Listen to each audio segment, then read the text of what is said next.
நேற்றைய தினம் பாண்டியன் ஸ்டோர் சீரியல்ல கோவிலுக்கு போன மயில் அப்பா குழப்பத்தோட வீட்டுக்கு நிற்கிறார். அதை பார்த்த மயில், எதுக்கு உங்களுடைய முகம் ஒரு மாதிரி வாட்டமாக இருக்குன்னு சொல்லி கேட்கிறார். பிறகு பாக்கியம், இவர் எங்கேயாவது ஊர் சுத்த போயிருப்பார் என்று சொல்ல, அதுக்கு மயிலோட அப்பா, நான் ஒன்றும் ஊர் சுத்த போகல, மயில் விஷயமா வக்கீலிட்ட கதைச்சிட்டு தான் வாரேன் அப்படின்னு சொல்கிறார். அதனை அடுத்த மயில் அப்பா, சரவணனை கோவில்ல வச்சு ஒரு பொம்பளை கூட பார்த்தேன் என்று சொல்கிறார். அதை கேட்ட பாக்கியம் ஷோக் ஆகிறார்.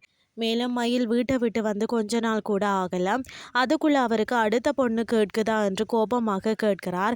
பிறகு மயில், எனக்கு ஏற்கனவே தெரியும்னு சொல்கிறார். இதை கேட்ட பாக்கியம், இப்ப சரவணனோட குணம் என்ன என்று தெரிஞ்சது தானே, இனிமேல் நாங்க பாத்துக்கிறோம் என்று சொல்கிறார்.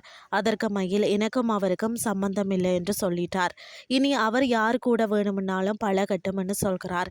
மறுபக்கம் காந்திமதி கோமதியை பார்த்து, நீங்க போடுற சண்டை சின்ன பிள்ளை சண்டை மாதிரி இருக்குன்னு சொல்கிறார். பிறகு அரசி குமார் வாங்கி கொடுத்த மாத்திரையை காந்திமதிக்கு கொடுக்கிறார். அது குமார் வாங்கி கொடுத்தது என்று அறிந்த காந்திமதி, என் பேரனுக்கு என் மேல எவ்வளவு அக்கறை என்று சொல்லி சந்தோஷப்படுகிறார். இதுதான் இன்றைய நாளுக்கான எபிசோட்.